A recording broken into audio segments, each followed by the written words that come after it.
Oublier une note de frais dans une poche ou un tiroir, ça peut arriver. Perdre ses factures de taxi, de restaurant ou des tickets de bus aussi. Et à l'arrivée, ce sont 14 milliards d'euros qui s'évanouissent dans la nature. Philippe Duport, bonjour. Bonjour Lucie. C'est un chiffre assez impressionnant. C'est le résultat en fait d'une étude réalisée dans 9 pays. Oui, alors 14 milliards pour ces 9 pays en effet développés. Et puis 600 millions rien que pour la France. 600 millions d'euros de notes de frais oubliées, de frais qui ne sont pas remboursés aux salariés, alors qu'ils y ont droit tout simplement parce que bien les salariés oublient ou négligent de demander à se faire rembourser. Bonjour Esther Edelstein. Bonjour. Vous êtes directrice marketing chez Unit4, une société de services éditeur de logiciels, oui, tout à fait. Qui a justement publié cette étude. Qu'est-ce que les salariés oublient le plus en général de se faire rembourser ?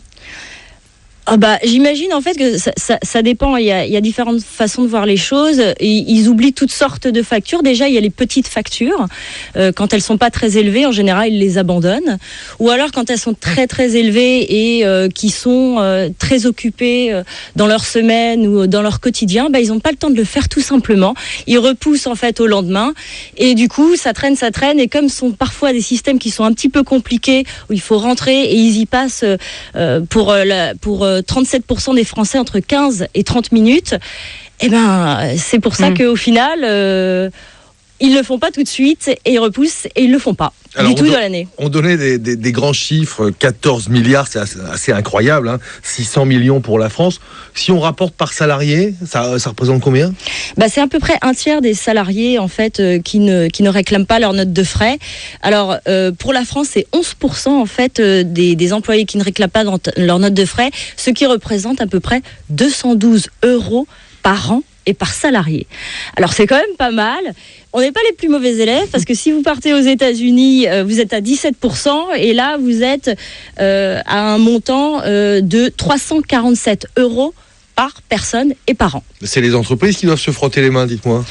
Écoutez, ça a l'air en apparence, mais pas tant que ça finalement, parce que en fait, ce processus fait que 35% des Français, encore une fois, pensent que l'entreprise, ça donne une mauvaise image de l'entreprise et finalement se démotive un petit peu au travail. Alors ça, je pense pas que ça soit très très bien pour l'entreprise. Oui, mais c'est pas dans l'intérêt quand même de l'entreprise de rembourser ses notes de frais. Ça les arrange plutôt de fermer les yeux. Non, je crois pas, parce que d'un autre côté, ils vont avoir des personnes qui vont être démotivées et des personnes qui sont démotivées à hauteur de 35%. C'est pas très bon parce qu'ils travaillent moins bien, donc moins de productivité.